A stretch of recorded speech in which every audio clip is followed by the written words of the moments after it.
इसलिए वो 24 घंटे आग बबूले रहेगा, क्रोध करेगा, बात बात पर लड़ाई के लिए तैयार हो जाएगा।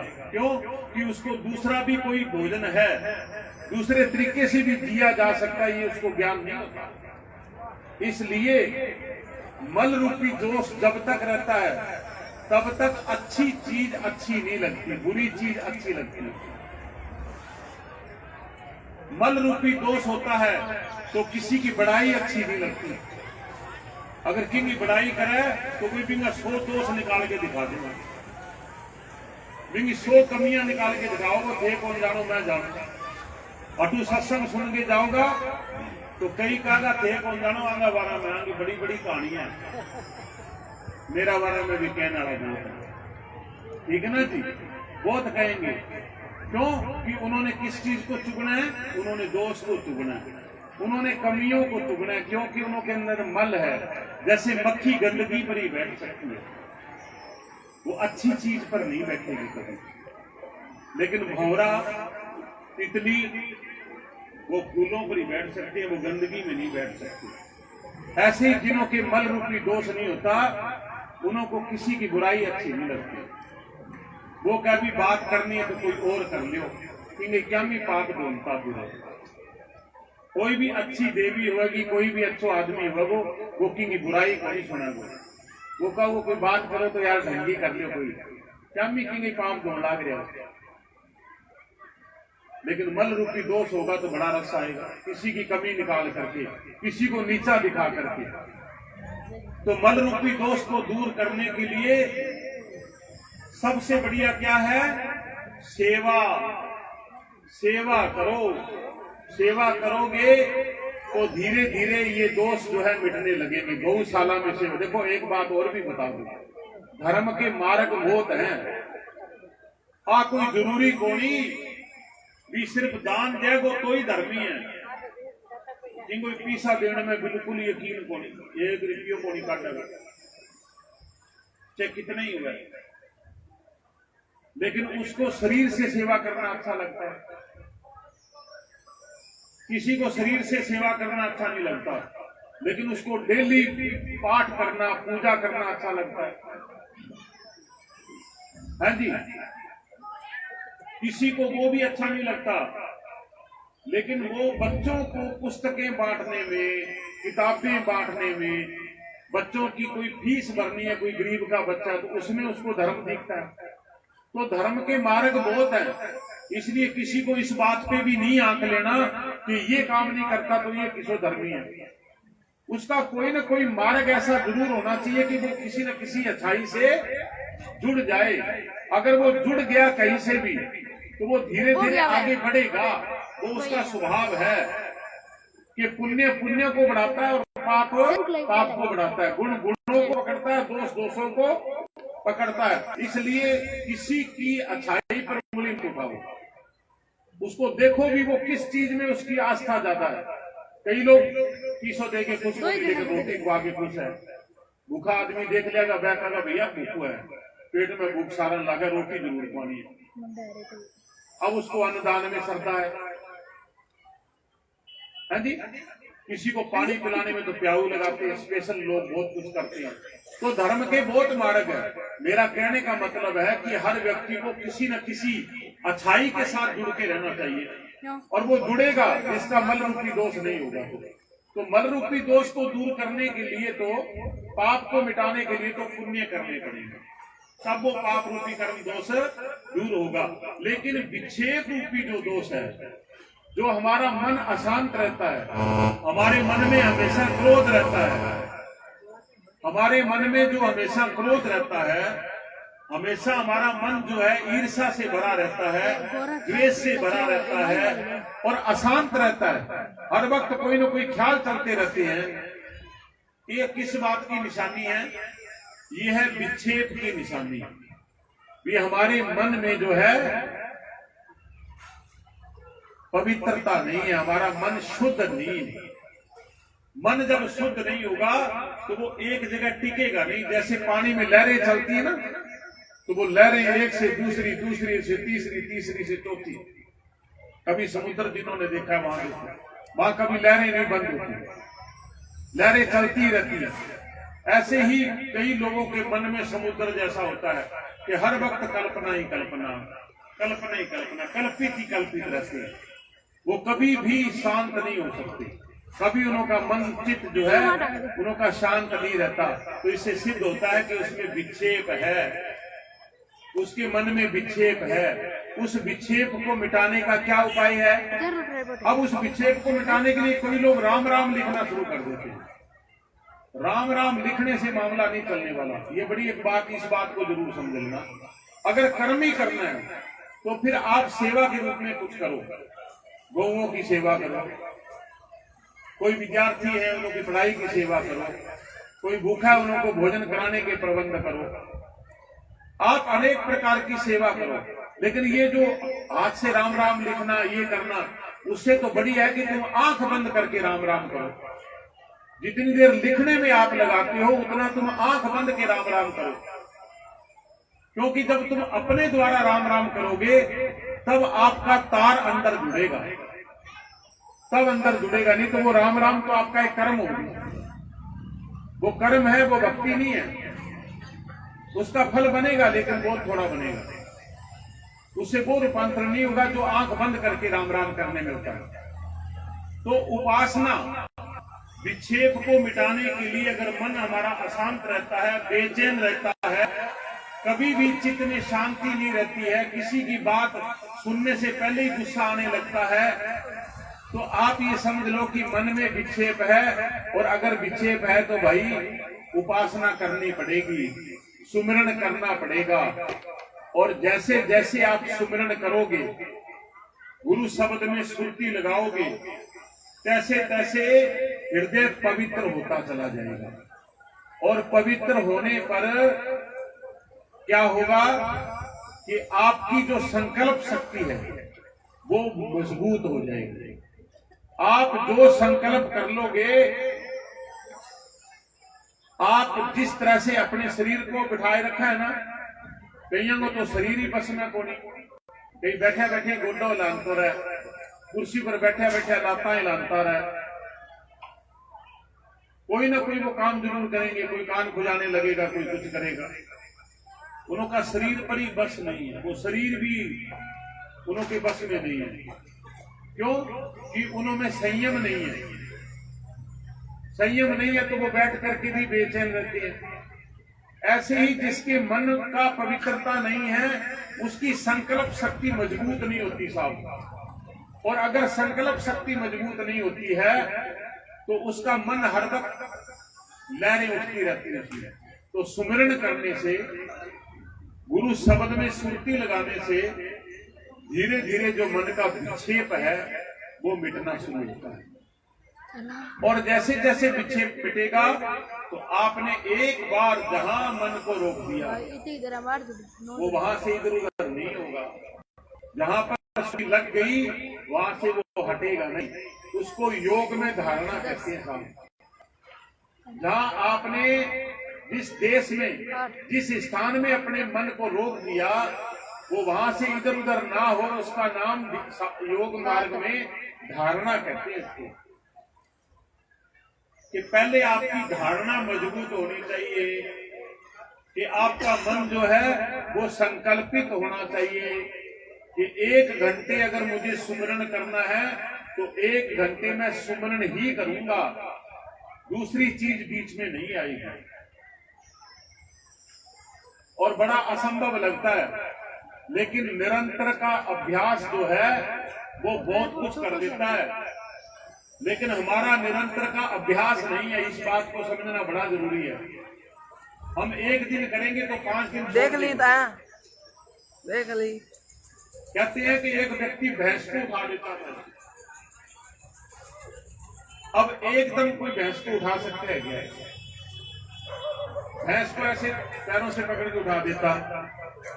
कैसे उठा देता कि जैसे ही वो छोटी सी जन्मी नहीं जगपाट की, जब ऊपर उठाना शुरू करे और वो डेली उसको उठाता। उस छोटी सी कट्टी को वो रोजाना उसने उठाता, डेली उसने रोजाना उठाना। और वो धीरे धीरे बड़ी होती गई, वो वैसे ही उठाता चला गया, और इसलिए इतनी बड़ी भैंस को उठा देता, लोग ताड़ियां बजाते। तो अभ्यास की बात है ना। तो जो बिल्कुल असंभव है वो भी संभव हो जाता है कि जब कोई निरंतर ही अभ्यास करता है। इसलिए भगवान ने कहा था वैराग और अभ्यास से मन वश में होता है, कि अगर निरंतर आप साधना करते हो तो आपका मन जो है वो वश में होगा, अर्थात संकल्पित होगा, अर्थात आपका विक्षेप नहीं रहेगा, आपके मन की तरंगे रुक जाएंगी, आपका मन शांत हो जाएगा, आपको फिर शोरगुल पसंद नहीं आएगा। घर में सुबह सुबह कोई शोरगुल करे तो अपने को अच्छा नहीं लगता ना, क्योंकि उस वक्त मन शांत होता है। वो रात भर जो है बाढ़ का व्यापार नहीं किया हुआ और आत्मा के करीब जो है रहता है, तो वहां का जो प्रभाव है, आनंद, जो शांति है, वो उस इंद्रियों में भरी हुई होती है।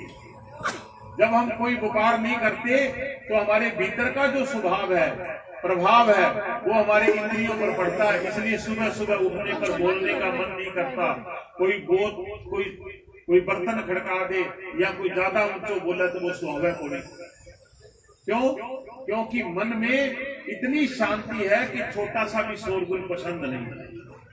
अब ये जो चीज आपने सुबह सुबह देखी है, सुमिरन करने वालों के लिए 24 घंटे उसी गति में रहने की आदत हो जाती है। वो हर वक्त शांत ही रहता है, जहां जरूरत है वही बोलता है। नहीं तो अगर सारे दिन कोई ना हो तो बोलने की जरूरत नहीं समझता, वो कभी भी जरूरत नहीं समझता। वो जब देखेगा वो मौन, अपने आप में शांत, आनंद।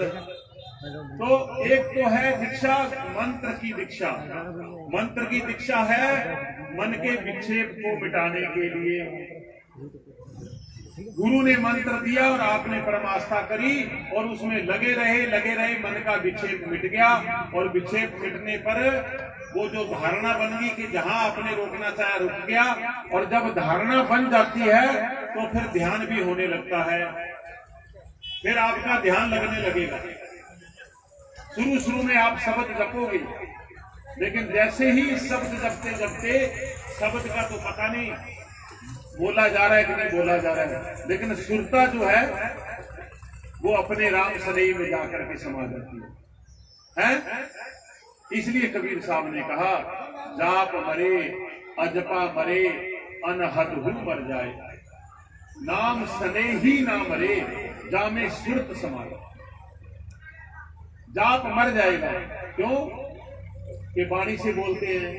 जिस दिन वाणी चुप होगी, जीवा चुप हो जाएगी, जीवा में ताकत नहीं रहेगी, तो कौन राम राम करेगा, कौन ओम नमो भगवते वासुदेवाय करेगा? है जी। तो वाणी गई तो जप गया,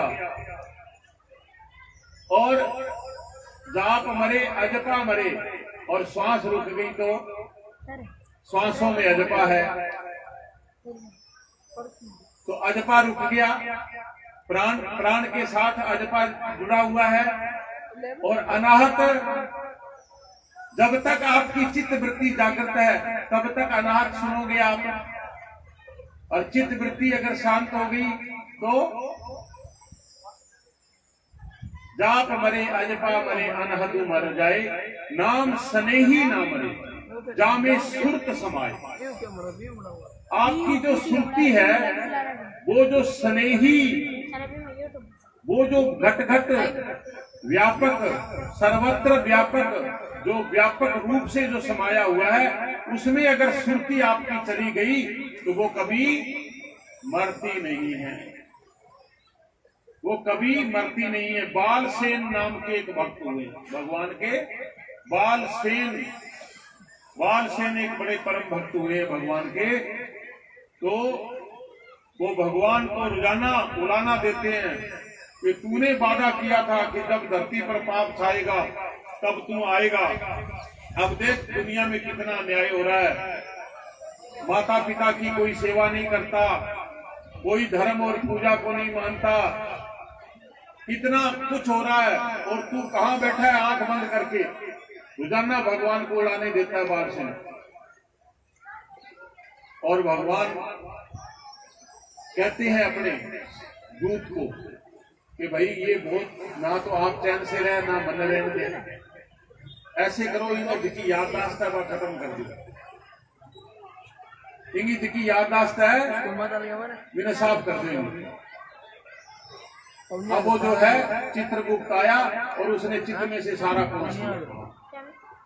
अब जैसी उसकी चित्र की याददाश्त गई वो तो जड़ बन के बैठ गया। अब वो अपने चेलों से कहता है तू कौन है और मैं कौन हूं, कट्ठा हाँ के हाँ, ये विचार किया, बिल्कुल जीरो, कुछ भी याद नहीं आया। और कहते हैं कि बालसेन ने जैसी आंख बंद करी और जो अपने स्नेही की धुड़क उठी अंदर से तो वापिस लौट के सब याद आ गया। बोलो सदगुरुदेव भगवान की। तो कहते हैं कि भगवान छुप नहीं पाए, भगवान को प्रकट होना पड़ा। उन्होंने कहा कि बालसेन तेरे वर्गे भगत नहीं है, सारे ये सब कर्मों से बंधे हुए जीव हैं, इन्हों को कर्मों के हिसाब से भुगतान होगा इन्हों का। मैं आता हूं मेरे प्यारे भक्तों के लिए, इन्हों का हिसाब किताब अपने आप हो जाएगा, कुछ चिंता मत कर। तो अगर आपका चित्त की स्मृति भी भंग हो जाए तो भी जो स्नेह है तुम्हारे हृदय में, जो अनंत प्रेम है, जो प्रागट्य है, वो अपने प्रेम पात्र से मिले बिना नहीं रह सकता साहब। इसलिए विक्षेप को दूर करने के लिए मंत्र जप की जो है साधना है कि जिससे आपका अंतःकरण पवित्र हो जाए और आपका जो स्नेह है जो जगह जगह बटा हुआ है वस्तुओं में, व्यक्तियों में, वो स्नेह एकाग्रह हो करके उस असीम के साथ जुड़ जाएगा। उस असीम के साथ जिस दिन जुड़ जाएगा उस दिन हृदय जो है वो फिर गागर से सागर हो जाएगा, फिर उसमें कोई प्रकार की कमी नहीं रहती। तो एक तो है मंत्र दीक्षा, तो एक भजन किसी ने प्रार्थना करी है, तो बोलो सदगुरुदेव भगवान की।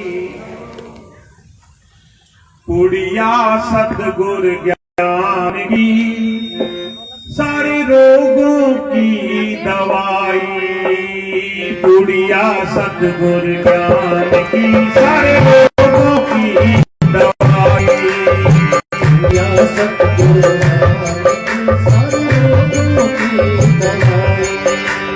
रोगों की दवाई, सारे रोगों की दवाई,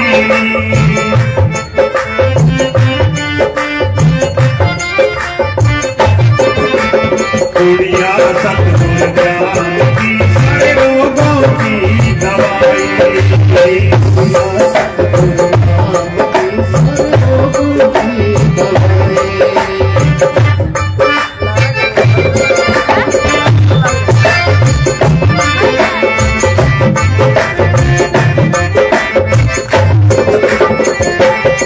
दवाई। पुड़िया रविदास ने खाई, उसके घर गंगा दी आई, एक पुड़िया रविदास ने खाई, उसके घर गंगा दी आई, पुड़िया रविदास ने खाई, उसके घर गंगा तीर्थ नहान की सारे रोगों की दवाई, सतगुरु पुड़िया सतगुरु ज्ञान की सारे रोगों की दवाई, पुड़िया सतगुरु ज्ञान की सारे रोगों की दवाई।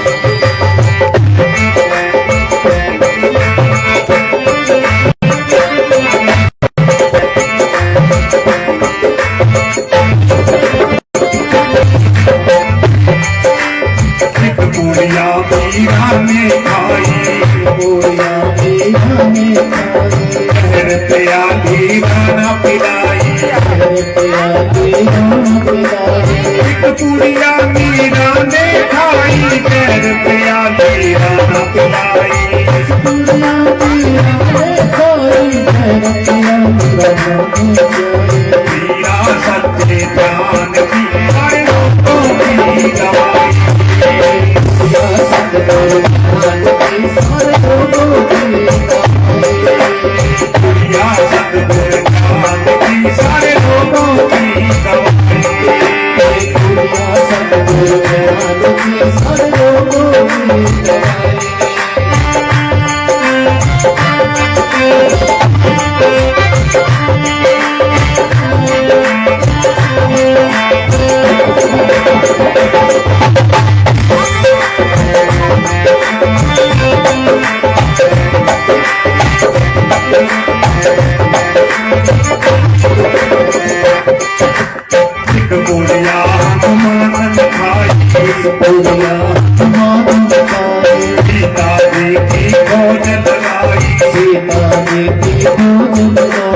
एक पुड़िया हनुमान ने खाई सीता जी की गोद लगाई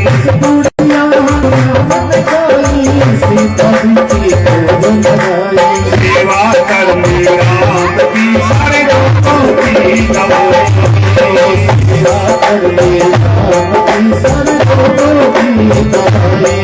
पुड़िया सतगुरु ज्ञान की सारे लोगों की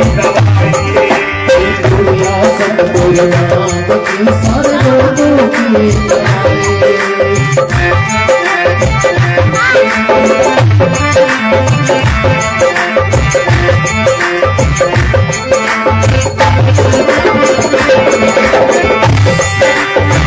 पुड़िया अर्जुन ने खाई महाभारत की हुई लड़ाई पुड़िया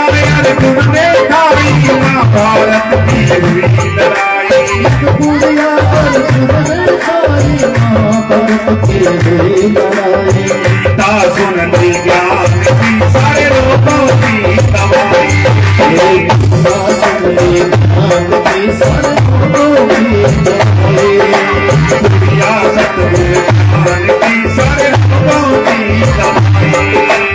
पुड़िया सतगुरु ज्ञान की सारे लोगों की दवाई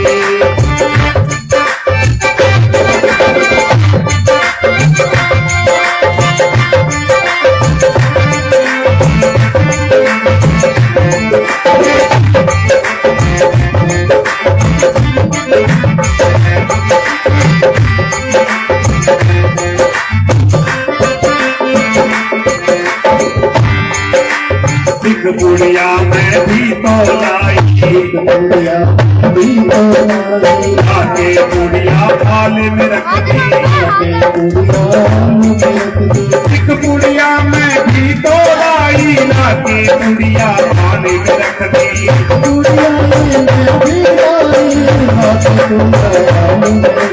फुर्सत नहीं थी खान की सारे लोगों की दवाई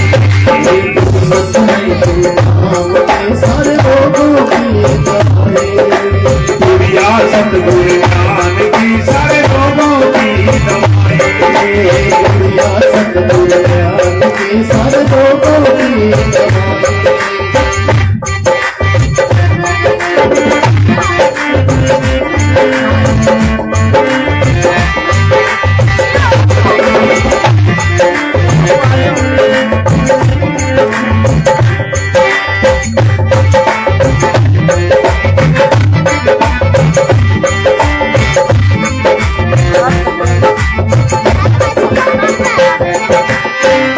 जवानी आया बुढ़ापा फिर मैं पुड़िया ढूंढन लागी गई जवानी आया बुढ़ापा फिर मैं पुड़िया ढूंढन